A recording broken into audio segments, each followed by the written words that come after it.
Hey guys, welcome back to our YouTube channel Financeable. Today, in this video, let's learn about how to reset your password on DraftKings. So let's get started. For that, let's get into any browser and search for DraftKings.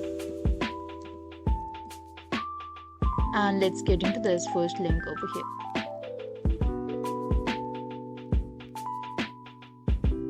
Now we need to simply click on this sign in option on the top right. Now enter a username or email address here.